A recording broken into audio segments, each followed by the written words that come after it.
When I was 10 years old, I watched the Disney movie Thumbelina.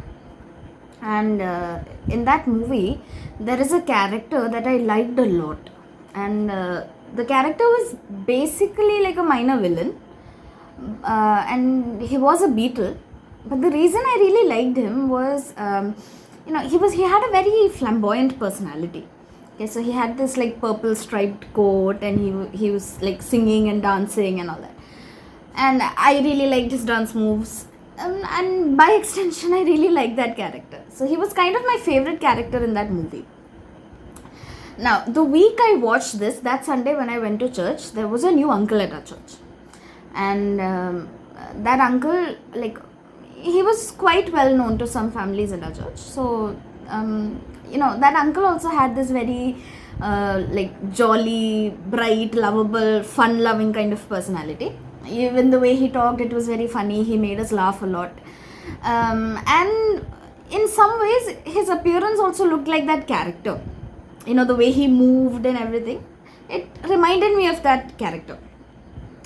So, me being this very friendly child that I was, I went up to this uncle and I said, "Uncle, you look like my favorite character," and like from a movie. And he was like, "Really? Which character?" Now, I wanted to say the beetle from Thumbelina, but we are Malayalis, so the word I used was krimi. And krimi in Malayalam is like worm, it has unpleasant connotations. So I said, "You look like that krimi."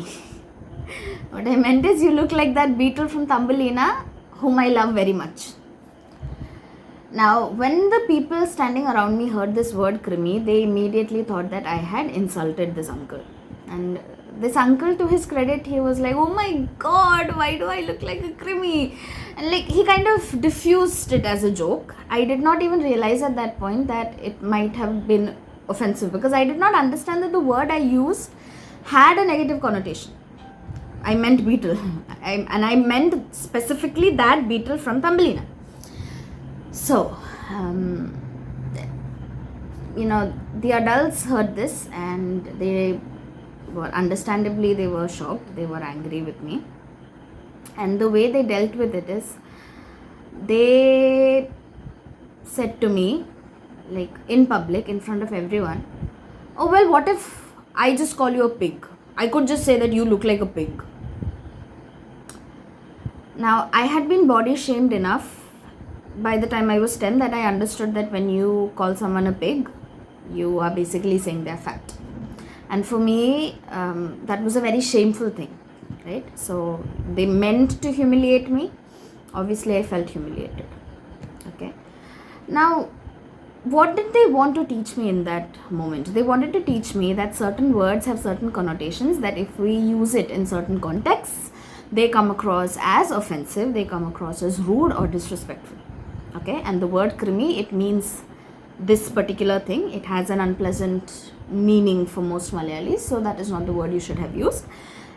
You should have said, "You look like this particular character who happens to be a beetle from the movie Thumbelina, and the reason I like him is this," is what you should have said, is what somebody should have told me.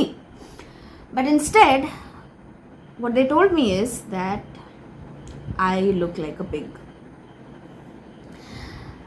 Now, the reason I'm recounting the story is to show you how it is that sometimes what we are trying to teach children is not what we teach them. We teach them something else. What should have been a lesson about effective and specific communication at that point to a 10-year-old turned to be a lesson in anxiety.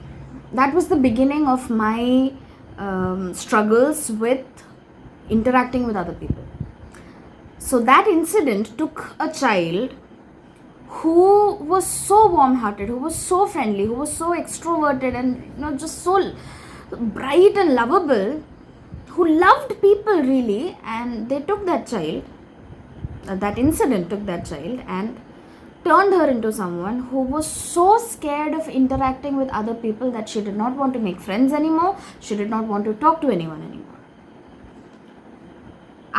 Well into my early adulthood, I was this person who would second guess every conversation I had with everyone, because I felt like every single person out there in the world that I interact with is sitting there to scrutinize me and to think ill about me based on little mistakes that I make, which I don't even know about. Because at that point, I did not realize why what I said could be seen as offensive. So, like, it was a real struggle for me as a young adult to be able to convince myself that people are not sitting there to give me marks on the way I talk. That when I talk to my friends, when I talk to strangers, when I talk to other people, I don't have to consistently police myself and be so scared of making a mistake that I don't want to leave the house. So what they wanted to teach me was communication skills. What they taught me was anxiety, and they did it because they were ignorant. They did it because they didn't ask me what I meant. So oftentimes when we try to teach children something, the first thing to do is to ask them what they actually meant by what they said or what they did. Because more often than not, they did not mean to be cruel or offensive or impolite or rude or arrogant or bad or whatever. Many times kids don't do things because they want to be bad.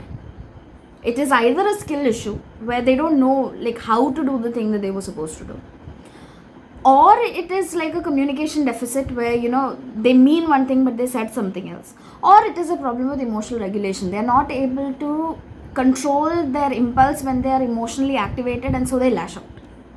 In none of these cases is the child trying to be bad or trying to hurt someone. It is just that they are immature. They have immature brains. They have not learned all the social skills they need to learn. They haven't learned all the things they need to know to be able to behave in a socially acceptable way. So instead of humiliating them, instead of shaming them, how about we first ask, what did you mean? Why did you do what you did? What was going on in your brain?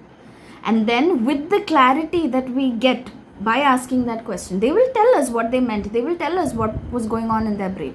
With that clarity, we can then guide them, we can correct them, we can teach them whichever skill they were missing, we can tell them why that misunderstanding occurred, and we can also tell them how to behave when the next time they feel so emotionally triggered, if that was the problem.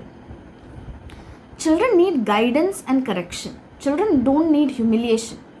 When we humiliate them, when we yell at them, when we hit them, we are not teaching them the lesson that we mean to teach them.